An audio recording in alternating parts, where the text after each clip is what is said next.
Jadi kuliah pada pagi hari ini adalah tentang manajemen infeksi. Ini saya buka dengan contoh-contoh kasus ya yang terjadi tentang infeksi odontogenik. Nah, ini ada pasien namanya Ibu Ruswati, itu dia menggunakan gigi tiruan ya, menggunakan gigi tiruan itu bisa kita lihat ada kawatnya.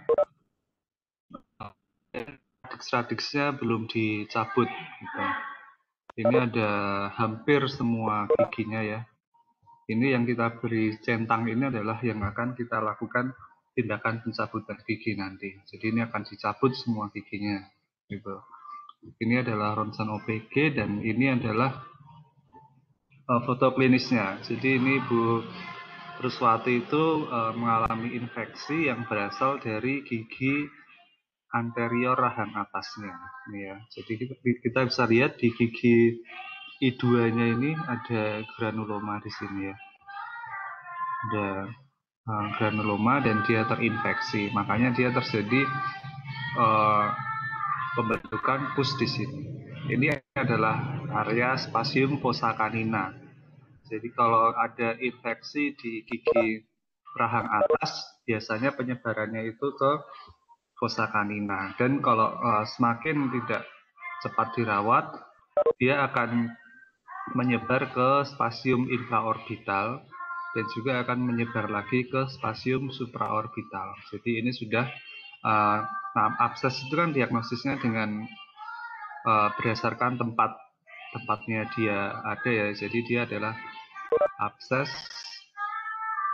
fossa canina dan abses periorbita et causa necrosis gigi. Nih, penyebabnya memang gigi anterior ini, tapi karena semuanya rusak juga, jadi semua direncanakan untuk pencabutan gigi.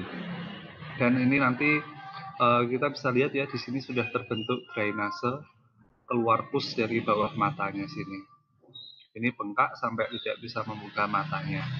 Nah, kemudian ini juga ada kasus yang kedua, ada Mbak Cindy. Ini juga pasien yang pernah saya rawat. Itu ada abses di submandibula. Ini di area submandibula. Ada tapi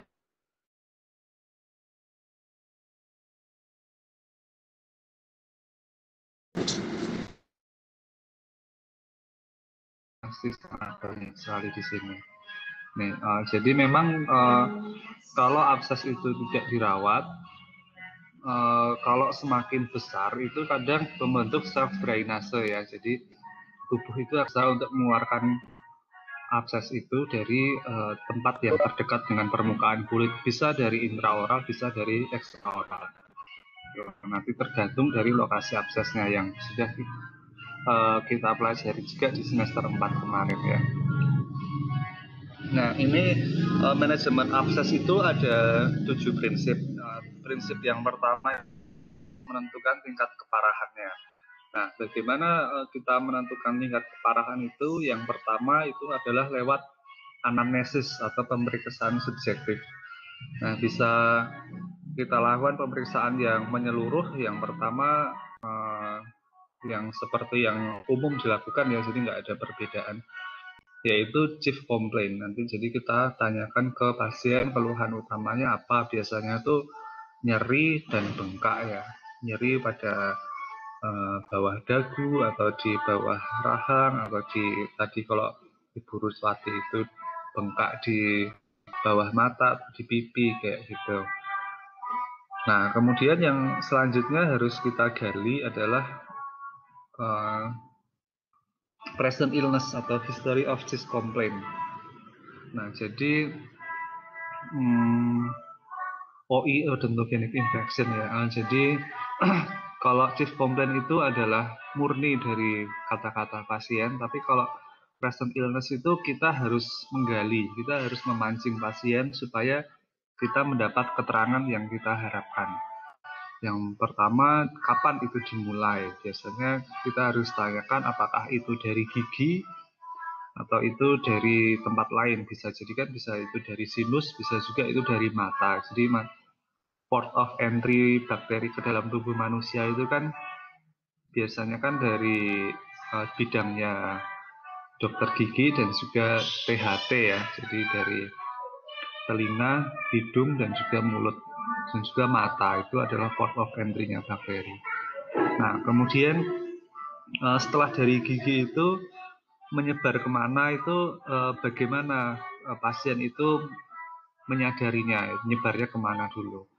Terus infeksinya itu sudah berapa lama terjadi, munculnya itu kapan, terus perjalanan gejalanya itu gimana, dari mulai sakit dulu kan, pastinya dari sakit gigi, kemudian itu terjadi bengkak, bengkaknya di mana, kemudian apakah sudah ada drainase, drainasenya itu dari mana. Kalau ini kan kita baru anamnesis ya, jadi kita belum periksa, jadi kita perlu keterangan apakah ada drainasenya itu dari intraoral atau dari ekstraoral. Kemudian perubahan keparahannya dari waktu ke waktu, yaitu pembengkakannya. Jadi misal awalnya itu bengkaknya cuma di area fossa canina, terus kemudian ke bawah mata, kemudian ke atas mata, kayak yang di Ibu Ruswati tadi.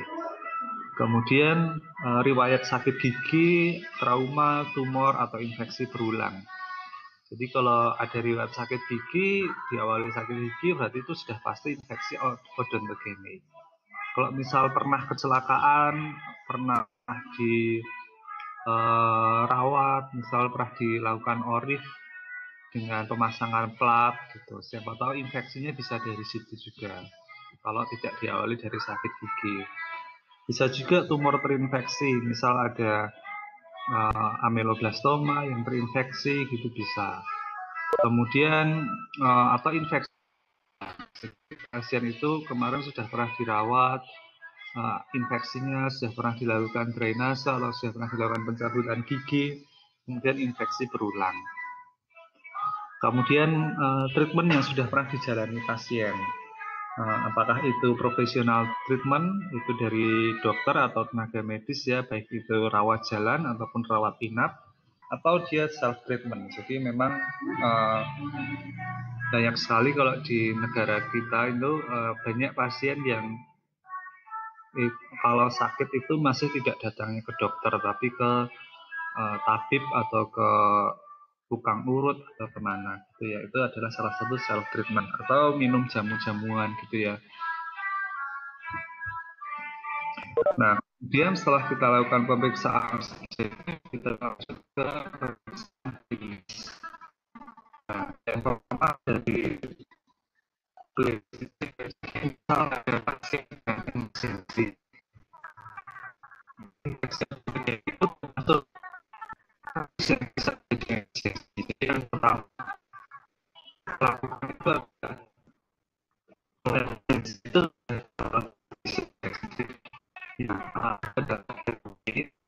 ada harus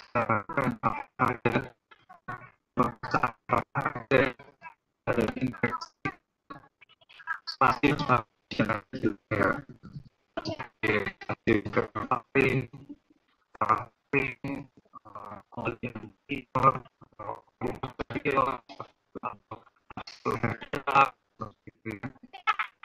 itu berbahaya, bisa nah, jadi kalau dari sakit selanjutnya langsung ke pastinya bagaimana seperti itu.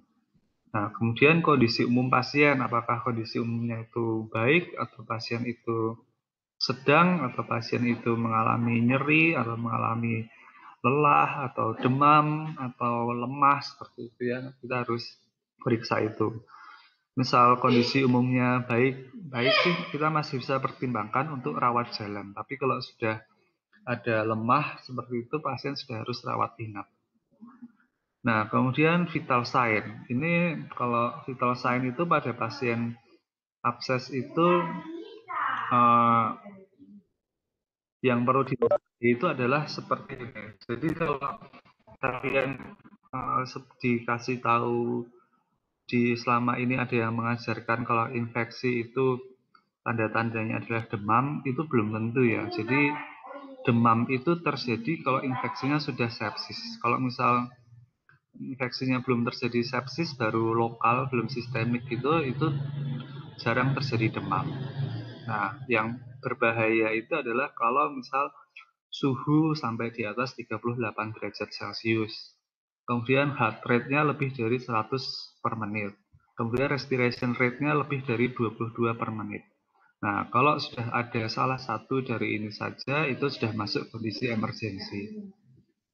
Kemudian nyeri itu bisa meningkatkan sistolik ya. Jadi pasien abses itu yang dengan nyeri, nggak cuma abses sih, pasien datang sakit gigi mau dicabut, kalian ukur tensinya, itu tensinya bisa tinggi. Belum tentu dia hipertensi, tapi bisa jadi karena sistoliknya itu naik karena adanya nyeri. Gitu. Hampir pasti kalau pasien nyeri itu pasti tekanan darahnya naik. Nah, yang lebih berbahaya dari tekanan darahnya naik itu adalah kalau terjadi hipotensi yang sampai di bawah 90 per 60 mmHg. Itu sudah terjadi septic shock ya. Jadi uh, harus lebih masif tindakannya. Jadi kalau misal kalian nanti ada yang tugas di rumah sakit dan mendapat tugas di IGD, nanti kan pasti ada ya di antara kalian yang pengen bekerja di rumah sakit, itu nanti dokter gigi itu bukan tidak mungkin ditempatkan di IGD. Nanti bisa kolaborasi dengan dokter umum. Nah, itu nanti kalau sudah tensinya kurang dari 90 per 60, itu nanti ya harus resusitasi. Pertama dari resusitasi cairan, karena kalau hipotensi, jadi misal tekanan turun itu bisa jadi karena misal ada selang ya, misal tekanannya turun itu bisa karena terjadi selangnya itu yang membesar atau alirannya itu yang berkurang. Jadi untuk meningkatkan tekanan darah itu yang perlu dilakukan pertama, yang paling mudah, paling aman, paling cepat itu adalah resusitasi cairan. Resusitasi cairan itu pasang infus, langsung digrojok infusnya. Jadi dibuka lebar, tetesannya banyak, langsung cairan banyak masuk ke situ. Dengan banyaknya cairan nanti tekanan darah itu bisa kembali stabil normal, dan juga nanti suhu tubuh juga bisa turun. Itu adalah penanganan pertama dari septic shock. Setelah airway breathing dan sirkulasi ya tentunya ya. Gitu. Resusitasi cairan itu termasuk di C, termasuk di sirkulasi. Nah, kemudian kalau pada pasien infeksi itu biasanya ada inflamasi berat, ini yang biasa mungkin sudah kalian pelajari ya, ada kalor, dolor, rubor, fungsi olesa, seperti itu ya. Kemerahan, nyeri, bengkak, hangat, dan kehilangan fungsi. Nah, kemudian ada trismus, dyspnu, disfagia. Ini belum tentu ada, tapi sering ada. Nah, kalau sudah ada salah satu dari semua ini saja, itu sudah merupakan indikasi pasien untuk dirawat inapkan. Itu nanti misal kalian jaga di IGD, nemu salah satu ini, ya udah kalian rawat inapkan pasien. Ini sudah tadi ya. Nah, pembengkakan itu pada abses itu bisa lunak ya. Lunak itu dalam artian fluktuatif. Fluktuatif itu seperti kita menekan sesuatu yang lunak berisi cairan. Gitu. Kalau dof atau kenyal itu seperti kita megang sesuatu yang lunak tapi bukan cairan gitu ya. Jadi isinya bukan cairan, tapi isinya berupa massa. Terus kalau fluktuatif tadi sudah saya jelaskan ya. Nah, kemudian setelah itu yang terakhir itu baru kita cari penyebabnya apa. Apakah ada gigi karies, apakah ada gigi impaksi, apakah ada abses periodontal atau penyakit periodontal lainnya. Kemudian bisa juga ada infeksi dari fraktur yang baik sudah dirawat ataupun belum dirawat, baik itu fraktur gigi maupun fraktur rahang. Nah, ini ada kalau pasien emergensi ya, ada quick assessment itu kalau pasien itu keracunan, jadi infeksinya itu sudah membuat menjadi racun, sudah menyebar ke seluruh tubuh, itu kan mengalami sepsis. Sepsis itu salah satu kondisi pasien keracunan. Nah, kemudian itu ada tanda-tanda perubahan sistem saraf sentral. Ini artinya adalah kesadaran pasien menurun. Jadi tingkat kesadaran pasien itu kan kita bisa lihat dari GCS atau Glasgow Coma Scale, dari EVM ya. Nah, nanti di semester 7 itu akan lebih detail lagi. Nah, kemudian ada airway compromise. Nah, tiga kondisi ini adalah kondisi emergensi ya. Sudah tentu kalau terjadi penurunan kesadaran, kalau nggak segera ditangani, kesadarannya akan terus menurun, itu nanti juga pasien bisa meninggal. Nah, kemudian tindakannya setelah ABC-nya aman, langsung pasien itu dirawat inapkan, bisa butuh agresif medical treatment, itu maksudnya itu operasi cito, jadi langsung operasi segera. Itu kemudian ada juga agresif surgical intervention, itu kalau misal ada airway compromise ini, itu koordinasinya nanti dengan dokter spesialis anestesi, itu nanti bisa seperti intubasi atau tracheostomi.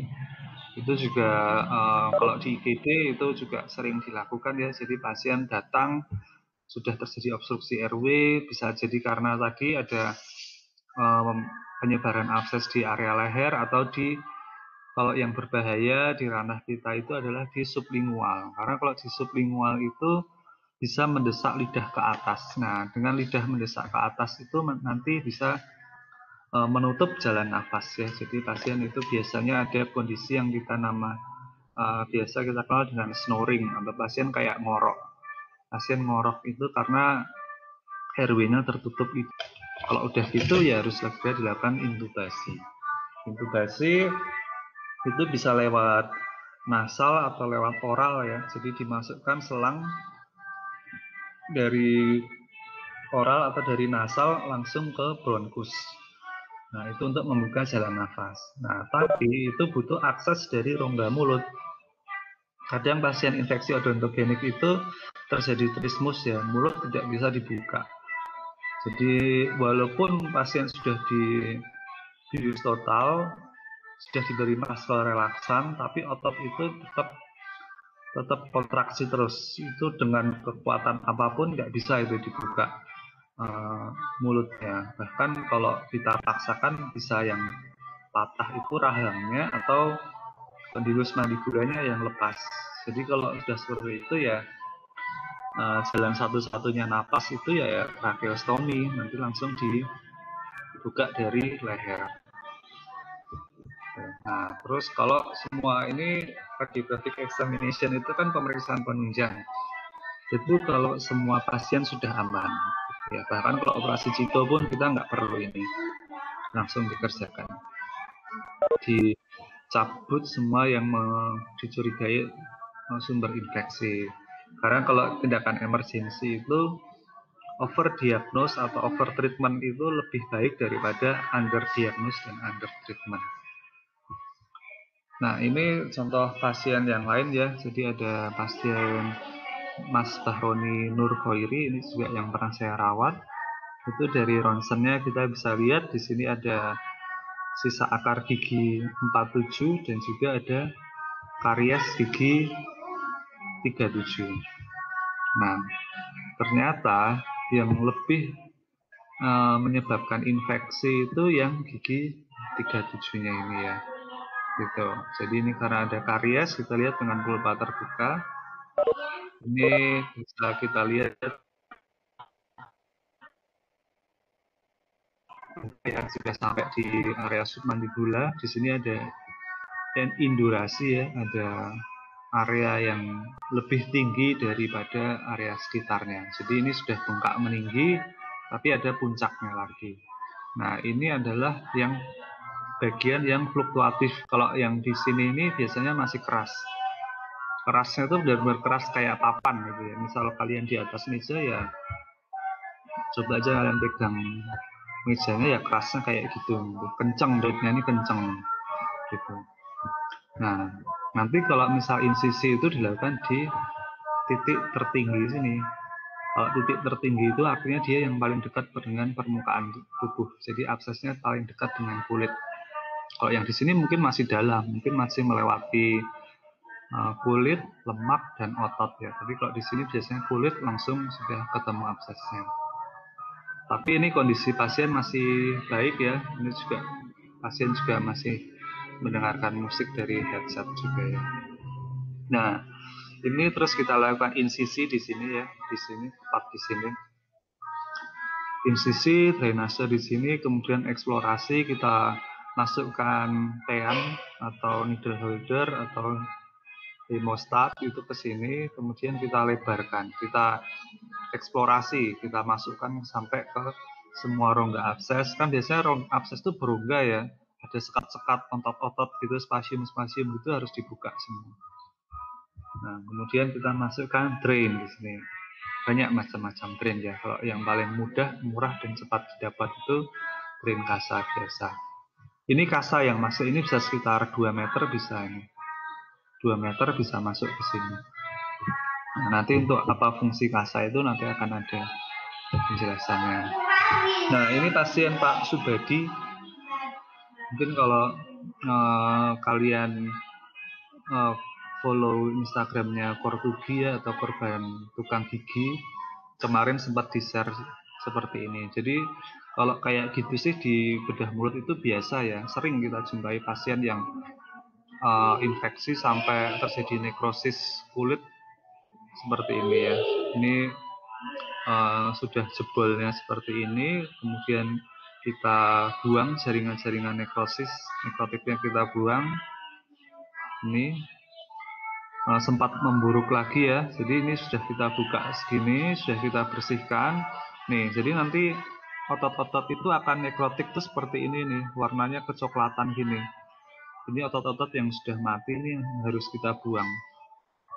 Nah, tapi terus terjadi rekurensi lagi seperti ini. Kemudian kita lakukan tindakan bedah lagi, kita buang dan kita bersihkan lagi kayak gini. Nanti lama-lama ini sekitar 2-3 bulan nanti akan terbentuk kulit lagi. Nah, prinsip yang kedua itu adalah kita harus ketahui tentang mekanisme pertahanan tubuhnya. Nah, itu ada nggak penyakit sistemik pada pasien? Nah, yang jelas penyakit-penyakit yang berhubungan dengan imun ya, dengan ketahanan tubuh. Nah, ini contohnya uncontrolled metabolic disease itu bisa pasien diabetes, pasien alkoholik, pasien malnutrisi, dan pasien dengan gagal ginjal. Jadi kalau pasien dengan diabetes dan mengalami abses itu sudah combo yang sudah cocok banget lah, itu yang paling sulit diatasi. Karena pasien infeksi itu pasti mengalami inflamasi ya, dan penyakit diabetes itu kan terjadi hiperreaktif sel-sel inflamasinya. Jadi kalau misal pasien dengan infeksi tanpa diabetes, mungkin inflamasinya bisa cuma 1 hari atau 2 hari. Kalau dengan diabetes itu bisa berminggu-minggu. Nah, kita tahu sendiri penyembuhan luka itu bagaimana ya urutannya ya. Nah, jadi kalau fase inflamasi itu belum berakhir, nah terus fase proliferasi itu tidak akan terjadi. Nah, di mana penyakit diabetes ini memperpanjang fase inflamasi tersebut. Jadi otomatis fase proliferasinya juga akan terhambat. Nah, apalagi diabetes, apalagi dengan pasien abses itu kita membutuhkan obat-obatan antiinflamasi yang steroid, yang SID ya, steroid anti-inflammation drugs. Nah, padahal itu adalah kontraindikasi oleh pasien diabetes. Contohnya kan yang SID itu kan kayak dexamethasone, methylprednisolone. Kalau pasien diabetes, misal gulanya sudah terkontrol ya 120-an lah. 120-an, kalian kasih dexamethasone atau methylprednisolone, nggak nyampe 1 hari gulanya sudah bisa jadi 200 lebih gitu. Itu yang menyulitkan perawatan infeksi pada pasien dengan diabetes. Malnutrisi jelas ya, kalau pasien kurang gizi ya penyembuhannya pasti buruk, itu sudah pasti semua tahu. Nah, kalau renal disease ini yang menyulitkan di pemberian obat-obatannya. Jadi kalau pasien dengan gagal ginjal, kita tahu sebagian besar obat itu adalah di metabolisme di ginjal. Nah, jadi pemilihan obat-obatannya sangat terbatas dan juga berisiko obat yang kita berikan itu tidak mengobati, malah menjadi toksik karena ginjalnya sudah rusak. Kita harus koordinasi, kolaborasi dengan nefrologi ya, dokter spesialis penyakit dalam, konsultan nefrologi. Nah, kalau ini sudah jelas penyakit yang secara langsung menyerang sistem imun ya, seperti HIV, limfoma atau leukemia, itu kan jelas itu leukemia kan sel-sel leukosit yang imatur itu kan banyak ya, jadi sel-sel anti-inflamasinya kayak sel leukositnya banyak, tapi dia imatur semua, jadi nggak fungsi. Nah, kemudian keganasan itu semua menyerang sistem imun ya, kemudian penyakit imun yang dapatan maupun bawaan. Kemudian pasien yang menerima terapi imunosupresif seperti kemoterapi, terapi kortikosteroid itu kalau pada pasien lupus seperti itu. Kemudian pasien yang diberikan transplantasi organ. Nah, jadi kalau misal pasien cangkok ginjal atau cangkok hati itu kan mendapat organ tubuh dari manusia lain kan ya, jadi otomatis perlu penyesuaian, pasti ada penolakan di awal. Penolakan itu kan dilakukan oleh sel-sel inflamasi ya, jadi sel-sel inflamasinya itu ditekan semua supaya organ itu bisa diterima. Nah, kalau pada pasien ini mengalami infeksi, yaitu ya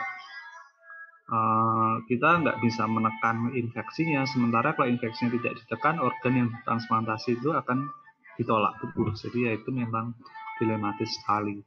Jadi semisal nanti kalian bekerja di rumah sakit, kalian akan sering mendapat konsul dari bagian hemato-onkologi atau dokter bedah onko, pasti dari dokter penyakit dalam yang konsultan imunologi yang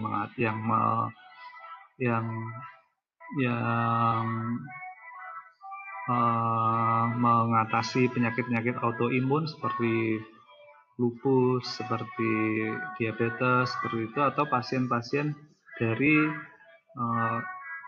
dokter bedah transplantasi. Jadi kalian akan dikonsul sebelum pasien itu mendapatkan terapi ini. Jadi biasanya di konsulnya mohon penyelesaian di vokal infeksi di rongga mulut. Nanti kalian periksa secara menyeluruh, scaling, karies ditambal, PSA, cabut-cabut, impaksi dicabut semua. Jadi kondisi gigi semua sudah bersih, baru nanti mereka akan melakukan tindakan ini. Nah, itu tadi biasa kalau pasien akan menjalani tindakan ini, biasanya itu dikonsul ke dokter gigi dan dokter THT, karena itu adalah port of entry bakteri-bakterinya ya.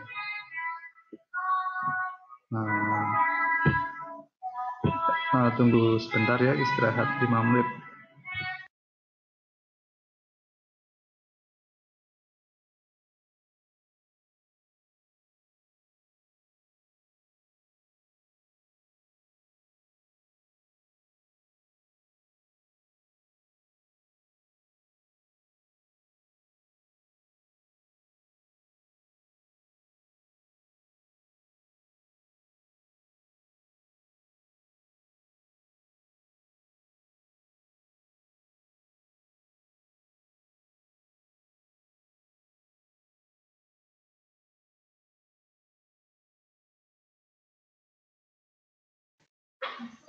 Ya, kita lanjutkan ya, Dek ya.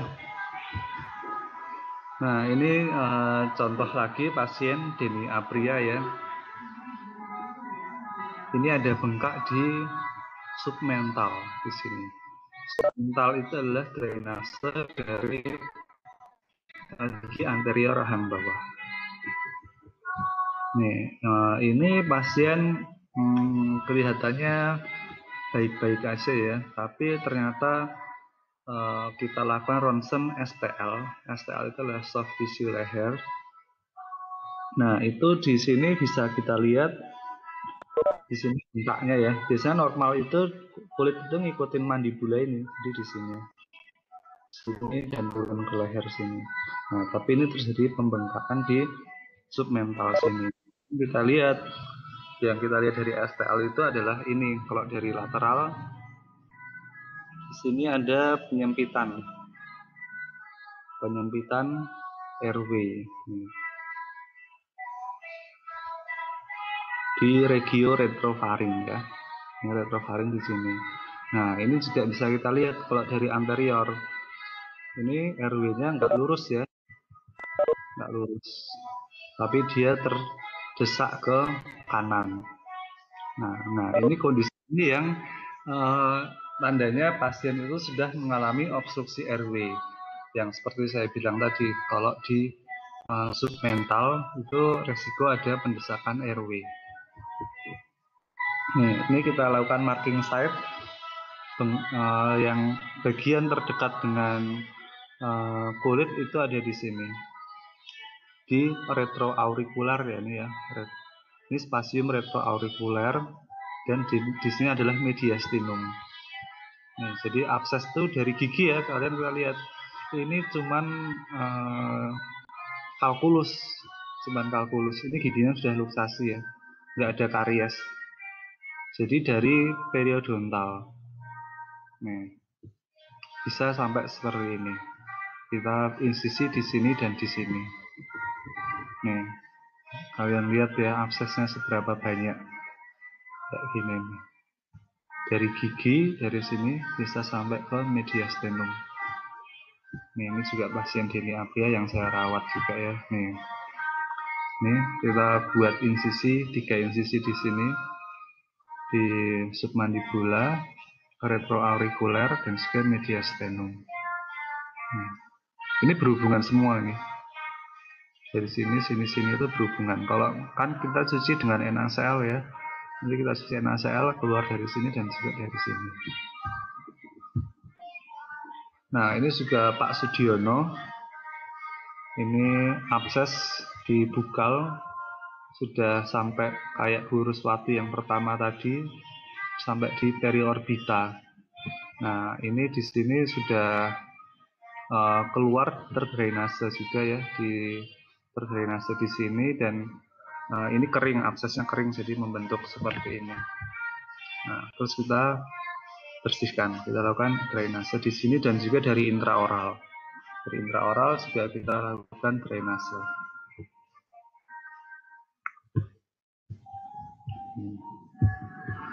Nah, kemudian kita masuk ke prinsip yang ketiga, yaitu setelah tadi 1-2 ya, 1 itu penentuan keparahan, 2 itu ada nggak penyakit sistemik yang lain, kemudian 3 ini adalah bagaimana nanti kita memutuskan ini dirawat oleh general dentist atau spesialis bedah mulut dan maksilofasial. Nah, kalau ada salah satu dari ini aja, itu sudah merupakan indikasi untuk dirujuk ke spesialis bedah mulut dan maksilofasial. Gitu. Jadi nanti kalau di IGD itu yang spesialis yang standby di IGD itu hanya 4 spesialis utama, penyakit dalam, bedah, anestesi, dan opsing. Lainnya adalah dokter gigi atau dokter umum. Gitu. Jadi nanti bedah mulut itu tidak termasuk 4 spesialis utama. Jadi nanti dia hanya menerima konsul. Nanti kalian konsulkan apakah ada salah satu dari sekian ini. Kalau ada, itu udah indikasi untuk rawat inap. Misal ada sulit bernapas atau sulit menelan, itu kalau sulit bernapas jelas ya dia butuh butuh pengawasan ketat, sulit makan, itu nanti kalau pas sulit menelan itu pasien nggak makan, kondisinya bisa semakin buruk lagi. Nah, kemudian ada ini kondisi fatigue, weak, sick, fever, itu harus dirawat inap. Vital sign tadi seperti yang dijelaskan di awal tadi ya, kondisi-kondisi yang gawat. Kemudian kalau ada compromise host defense itu otomatis juga harus rawat inap. Pasien mengalami dehidrasi, butuh infus, otomatis rawat inap. Pasien ada trismus, itu sulit makan, jadi itu juga harus rawat inap. Nah, terus pembengkakannya lebih dari alveolar prosesus alveolar. Jadi misal bengkak itu masih di gingiva, periodontal, vestibulum, itu masih kalian rawat aja nggak apa-apa. Tapi kalau misal sudah sampai submandibula, subdental, sublingual, itu di konsul ke bedah mulut. Terus perawatan yang sudah dirawat, sudah kalian rawat, sudah sembuh tapi rekuren, itu termasuk prior treatment atau kegagalan perawatan sebelumnya. Itu juga harus dirujuk ke spesialis bedah mulut karena mungkin butuh kultur karena bakterinya resisten, antibiotiknya tidak sensitif, seperti itu. Nah, kalau butuh rawat inap dan juga general anestesi, otomatis itu juga harus dirawat oleh spesialis bedah mulut. Nah, ini juga pasien namanya Faruk Roduho ya. Ini pertama pasien ini datangnya ke klinik gigi. Jadi di klinik gigi pun kalian pasti juga bisa menemukan pasien seperti ini. Bukan ke rumah sakit ini pasiennya. Ke klinik gigi kondisinya seperti ini. Sudah bengkak merah di sini ya, semuanya merah ini.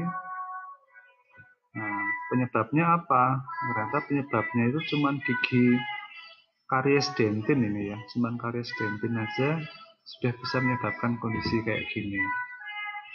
Nah, terus kita lakukan langsung tracheostomi juga saat itu ya.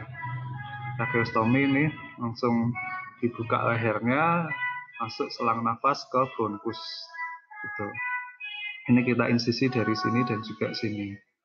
Dan juga di belakang di temporal, ini temporal ya, infratemporal ini. Infratemporal di sini. Ini di submandibula, ini di coli anterior, ini di suprasternum. Nih, jadi setelah kita buka di dalamnya itu seperti ini. Aksesnya, pusnya, nanahnya sudah ada di mana-mana. Sulit sekali membersihkannya. Nih, ini tadinya muber-muber, jadi ini menggenang di sini ya. Pusnya isinya pus. Jadi produksinya sangat masif sekali. Nah, ini sampai akhirnya itu waktu itu pasiennya itu insisinya di sini, insisinya tracheostomi, insisi di sini, itu karena kulit sini nekrosis semua, akhirnya kebuka semua. Jadi satu leher sini itu kebuka semua kulitnya. Gitu.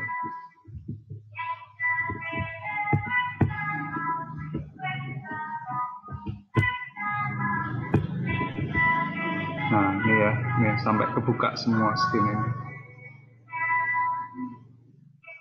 Nih, bagian otot-ototnya nekrosis ini di sini semua, ini harus kita lakukan nekrotomi semua. Ini insisi di infratemporalnya ya. Nah, kemudian prinsip keempat itu perawatan bedah. Nah, tujuan utamanya itu, prinsip utamanya itu adalah membuang sumber infeksi gigi. So, sumber infeksi buang, sumber infeksinya gigi kita buang. Yang kedua adalah provide drainase. Kadang hanya dengan mencabut gigi bisa membaik, tapi kalau sudah penyebarannya kemana-mana, kita harus buat drainase dari tempat lain selain dari gigi. Nah, tujuannya apa? Itu adalah mengurangi jumlah bakteri dan debris-debris nekrotik. Jadi misal tidak dibuat drainase, itu nanti bakteri akan terus berkembang dan jumlah nekrotiknya akan semakin banyak. Nah, otot-otot nekrotik itu ya yang kalian lihat di gambar tadi yang warnanya menjijikkan itu baunya luar biasa ya. bisa seharian bekas ruang tindakan itu baunya nggak hilang gitu. Nah, otot-otot yang nekrotik itu adalah tempat media tumbuh bakteri yang baik. Jadi kalau itu nggak dibuang, bakterinya nggak akan habis. Nah, kemudian mengurangi tekanan hidrostatik. Jadi kalau misal tidak dibuat drainase, itu akan pembesarannya itu ke dalam. Jadi kan produksi pusnya akan semakin banyak, semakin banyak, semakin banyak. Itu akan mendesak ke spasium-spasium lainnya. Tadi seperti yang kalian lihat, ada yang sampai ke mediastinum ya, sampai ke dada, ada yang sampai ke mata, ada yang sampai ke infratemporal. Itu karena terlambat perawatannya.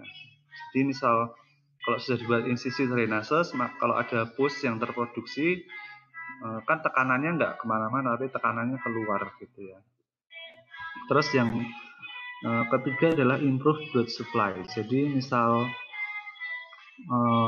daerah situ area nekrotik semua, kalau namanya area nekrotik itu kan pembuluh darah kan nggak nyampe ke situ ya. Jadi kalau area nekrotiknya itu tidak kita buang, itu akan semakin luas nanti area nekrotiknya karena daerah itu tidak mendapatkan nutrisi. Nah, dengan meningkatkan blood supply ini, maka akan sel-sel imun tubuh, antibiotik yang kita berikan itu bisa sampai ke situ. Sehingga nanti ada bantuan dari tubuh untuk menyembuhkan area infeksi tersebut. Nah, kemudian juga tadi mengurangi tekanan hidrostatik itu tujuannya untuk memberikan penyebaran ke area yang lebih dalam. Nah, ini alurnya ya. Nanti misal kalian ada di IGD, alurnya seperti ini. Misal ada pasien, ya kalian lakukan complete history dan pemeriksaan klinis, kemudian pemeriksaan penunjang. Setelah ditegakkan diagnosisnya odontogenic infection, kalian tentukan keparahannya, terus evaluasi sistem pertahanan tubuh pasien gitu. Nah, terus misal ini ada salah satu dari ini, maka ini indikasi untuk dirujuk ke spesialis bedah mulut dan maksilofasial. Tapi semisal ini tidak ada, yaitu bisa kalian rawat, itu bisa secara rawat jalan. Nah, terus rawat jalan itu kalau dia masih fase enukleasi, itu cukup cabut gigi atau perawatan endodontik atau debrideman. Kalau misal itu sudah seleutis atau abses, itu sudah kita pelajari ya videonya seleutis dan abses di semester 4 kemarin. Itu kita lanjutkan dengan insisi drainase tetap dengan pencabutan gigi atau endodontik. Kemudian pasien itu kita pulangkan dengan obat-obatan antibiotik dan supportive care. Terus misal membaik itu suhunya turun, demamnya hilang, bengkaknya berkurang, itu ya tinggal follow up. Terus tindakan pencegahan dan restoratif lainnya. Tapi kalau misal sudah gagal, itu kalian rujuk ke spesialis bedah mulut dan maksilofasial. Nih alur nanti yang bisa dilakukan oleh general dentist. Nah, ini cara insisi drainase. Ini misal absesnya masih di sekitar tulang alveolar ya, masih di vestibulum. Ini bisa kita lakukan. Pertama anestesi topikal, bisa dilakukan tambah dengan CE ya, chlorethil. Kemudian step incision atau ditusuk. Nih kita gunakan blade nomor 11. Nomor 11 itu yang runcing kayak gini ya, runcing itu mengurangi nyeri pasien. Nah, karena saya nggak mungkin kalau insisi infiltrasi di sekitar sini, karena nanti itu nggak akan efektif dan juga malah akan menyebabkan pus itu terdesak ke area yang lebih luas lagi.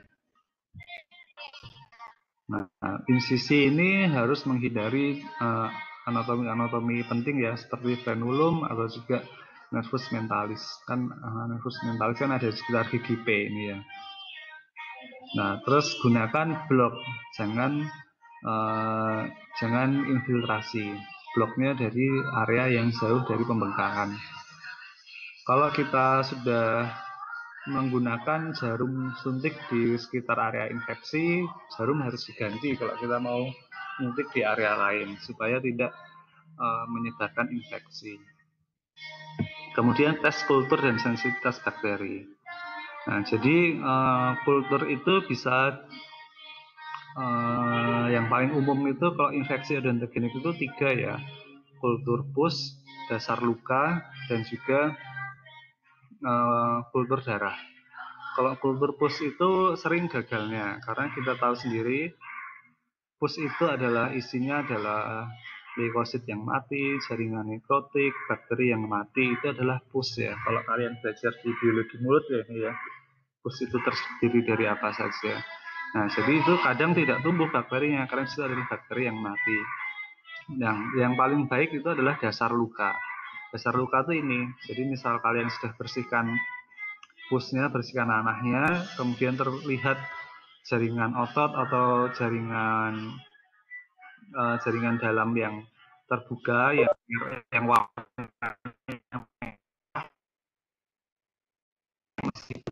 jadi di swab di situ, kemudian bakterinya ditumbuhkan. Nah, kalau yang terakhir kultur darah itu kalau pasien sudah mengalami sepsis, kalau pasien ada demam, itu artinya di darahnya sudah ada bakteri yang hidup di situ. Tapi kalau nggak ada demam, kalian kultur darah nggak akan tumbuh apa-apa. Gitu ya. Jadi paling baik memang kultur dasar luka. Kemudian irigasi dengan normal salin itu adalah cairan yang paling sama dengan fisiologis manusia. Kemudian, nah ini adalah fungsinya drain tadi ya, itu adalah untuk menjaga area ini tetap terbuka, kan masih perlu drainase kan. Pus itu kan masih terus terproduksi, kalian udah bersihkan 1 kali bukan berarti itu udah bersih, tapi kan dia masih akan terus produksi, makanya perlu drain. Ini kalau ini namanya drain pentros, bentuknya selang kayak gini. Atau kita bisa pakai kasa gulung tadi dimasukkan ya. Terus kemudian bisa juga pakai glove bedah. Glove bedah itu yang steril dan tidak ada serbuk-serbuknya. Nah, ini fungsinya drainase ya adalah membuat cairan jaringan atau pus itu bisa mengalir keluar dari luka. Jadi jangan sampai luka itu menutup sebelum pusnya habis. Nah, kemudian juga untuk debridemen, kan tiap hari kan kita debridemen tuh jaringan-jaringan nekrotik yang warnanya kecoklatan tadi itu. Dan untuk kita melakukan irigasi larutan antiseptik gitu ya. Kemudian kapan drain itu dilepas? Kalau misal drainnya itu sudah kita lihat itu sudah nggak banyak pusnya, sudah banyak darahnya. Kalau sudah ada darah, berarti vaskularisasi di area tersebut sudah bagus. Gitu.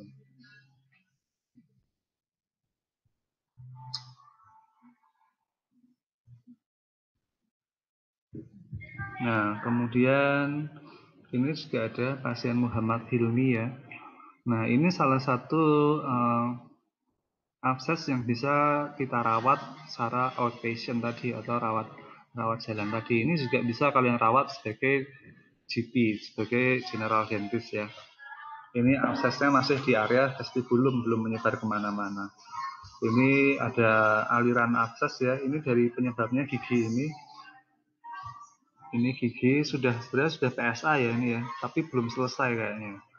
Belum selesai PSA, mungkin pasien tidak melanjutkan, sehingga terbentuk malah infeksi. Ini mengalir ya, mengalir nanah dari sini, kemudian kita lebarkan. Ini sudah terbentuk drainase dari tubuh, kita lebarkan, kita bersihkan, kita debridemen, kita nekrotomi, kemudian kita masukkan kasa di sini.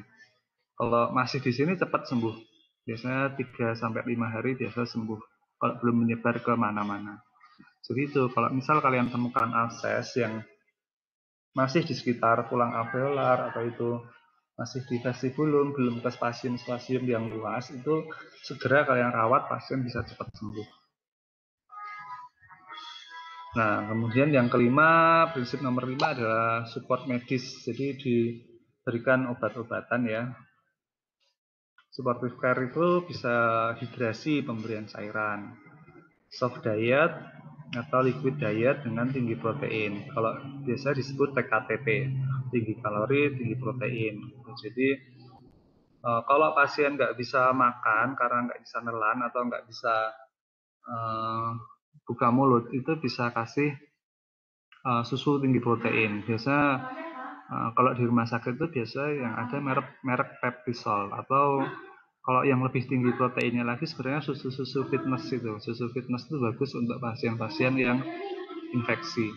Karena proteinnya tinggi kan itu ya. Jadi itu nanti mempercepat proses penyembuhan. Gitu. Kemudian pemberian analgesik, kemudian pemberian obat kumur ya untuk menjaga oral hygiene.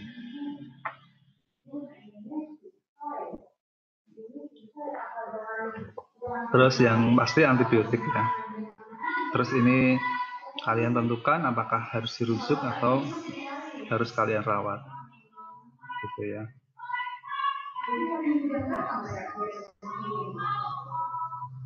Nah ini pasien saya yang lain yaitu Pak Mujimin ya. Ini bisa kita lihat pembesaran di submandibular dan juga submental. Nih.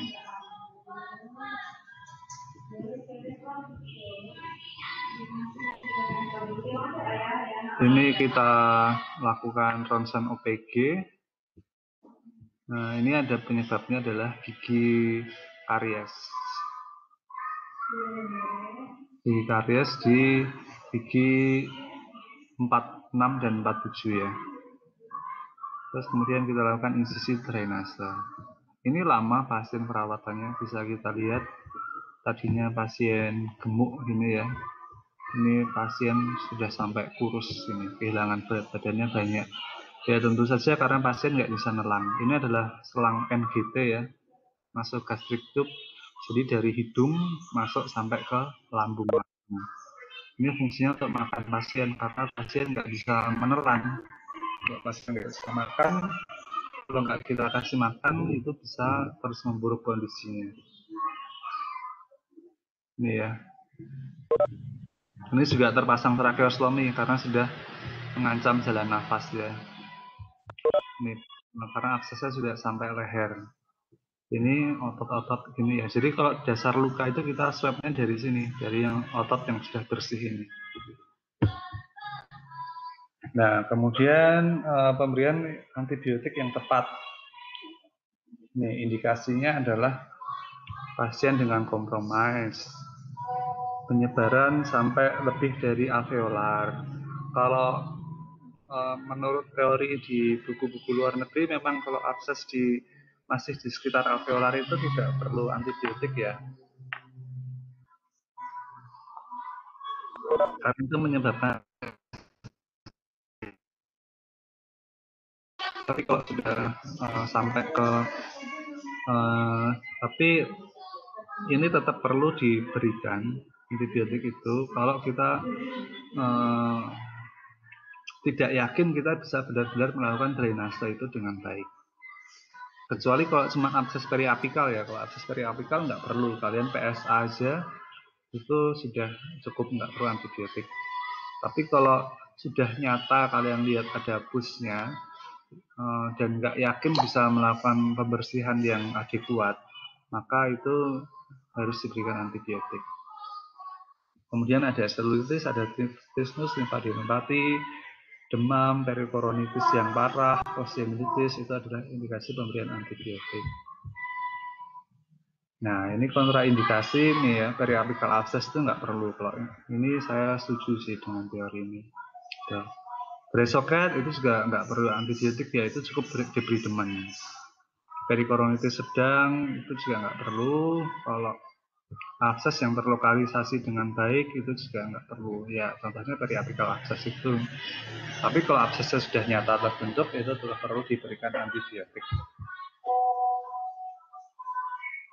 Nah, terus ini ada pemberian antibiotik, itu ada empiris dan juga definitif ya. Kalau empiris itu misal kita belum melakukan kultur bakteri, kita nggak tahu bakterinya itu apa, antibiotik yang sensitif itu apa, kan kalau pasien datang kan kita nggak tahu itu antibiotik yang cocok untuk dia apa, bakteri dia apa. Jadi kita berikan antibiotik secara empiris. Secara empiris itu artinya antibiotik yang spektrum luas, dia bisa untuk bakteri gram positif dan juga bisa untuk bakteri gram negatif. Dan juga tambahan juga untuk bakteri-bakteri anaerob. Contohnya yang bisa kita berikan golongan penisilin atau golongan cephalosporin. Itu mirip mereka berdua. Salah satu aja. Kemudian tambahannya bisa kita berikan metronidazole karena golongan penisilin dan cephalosporin itu efek terhadap bakteri anaerobnya itu sangat sedikit, hampir tidak ada. Jadi perlu metronidazole untuk bakteri anaerob. Itu adalah pemberian antibiotik secara empiris.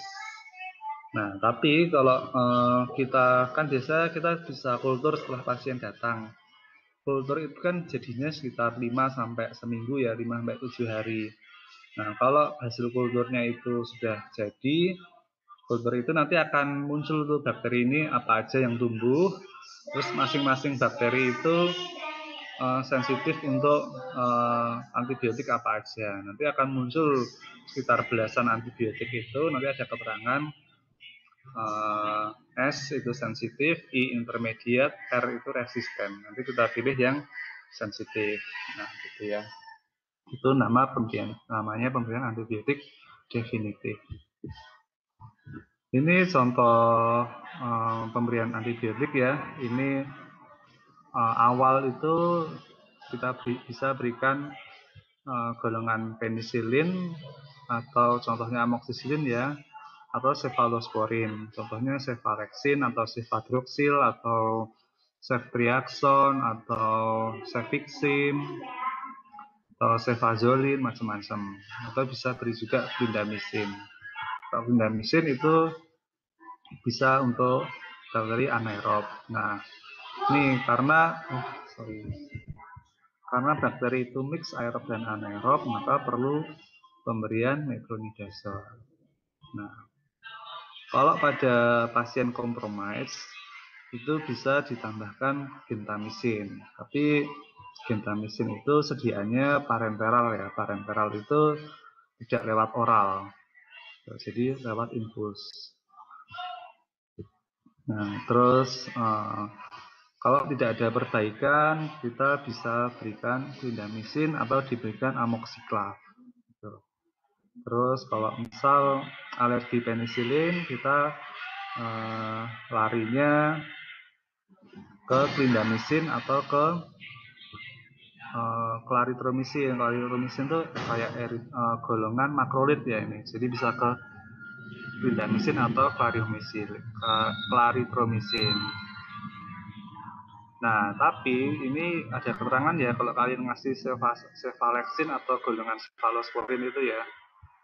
Itu kalau alergi penisilin itu bukan tipe yang anafilaktik. Karena tadi seperti yang saya bilang, golongan penisilin itu sama cefalosporin itu mirip. Jadi biasanya kalau pasien alergi penisilin, biasanya dia juga alergi golongan cefalosporin.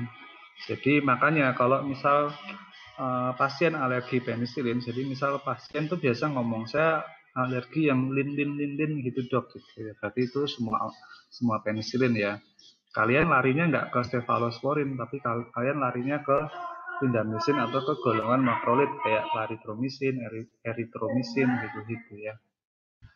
Terus misal sudah lebih dari 3 hari bisa kalian berikan clindamycin atau kombinasi dengan metronidazole.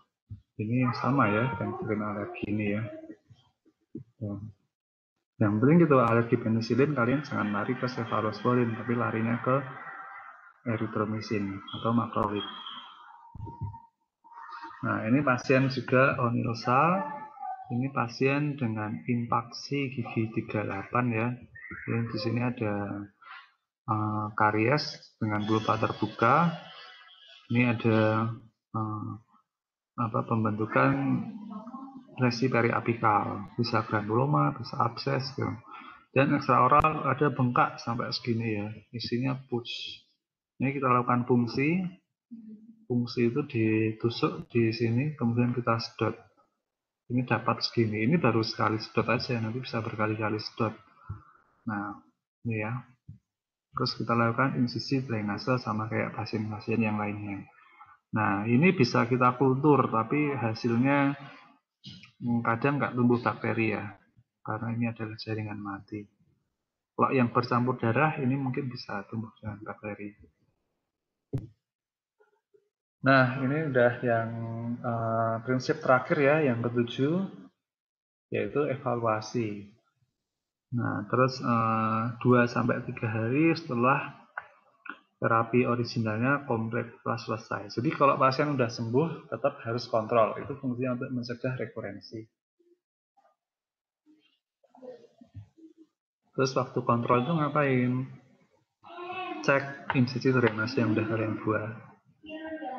Pusnya gimana, jaringan nekrotiknya gimana, terus diirigasi terus, kemudian drainnya diganti ya setiap hari, nanti 2 hari sekali, 3 hari sekali sampai pusnya habis. Kemudian kalau gagal itu disebabkan biasanya karena tindakan bedah itu tidak cukup, misal ekstraksi gigi atau drainasenya itu belum adekuat. Terus ada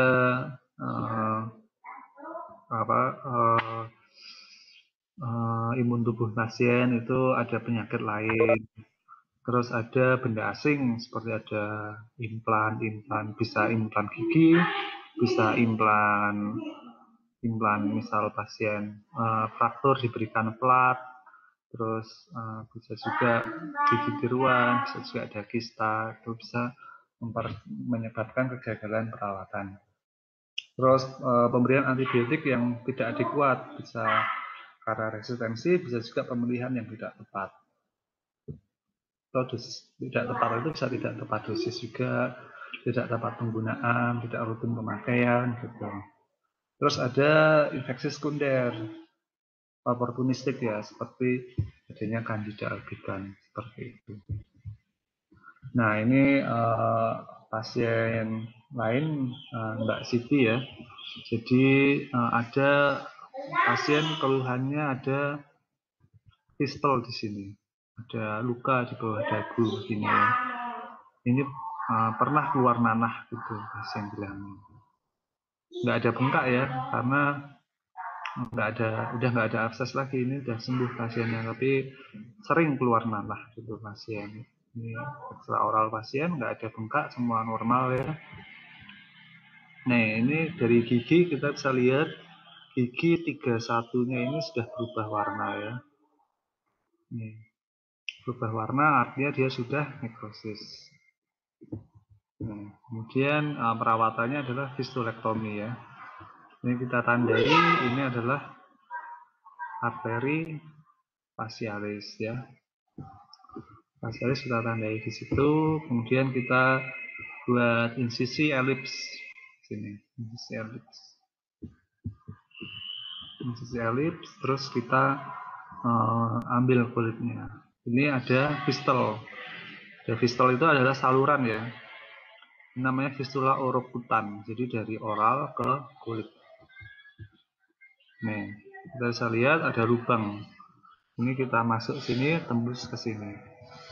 Karena sudah terbentuk fistel. Ini adalah self drainase dari tubuh untuk mengeluarkan infeksi yang ada. Nah, terus kita masukkan kasa ya. Kasa untuk membersihkan fistel itu. Fistel itu adalah jaringan ikat.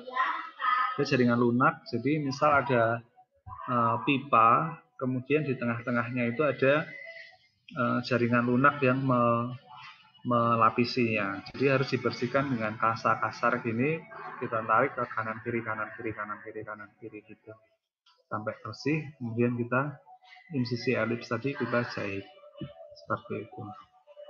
Itu adalah tindakan fistulektomi pada fistula orokutan. Nah, kemudian terakhir ini tugas untuk kelompok kalian ya. Jadi dari jumlah mahasiswa kalian bagi 7 kelompok. Kemudian buat makalah, tadi kan ada 7 prinsip manajemen infeksi odontogenic, itu kalian jabarkan jadi sebuah makalah. Dikumpulkan 1 minggu sebelum UAS ke email saya ya. Email saya tulis di kolom chat.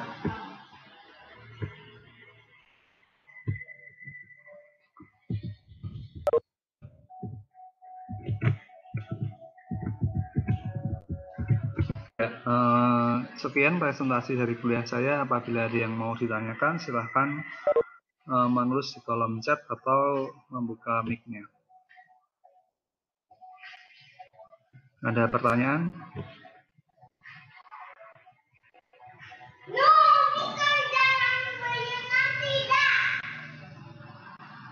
Baik untuk kuliah atau untuk tugas?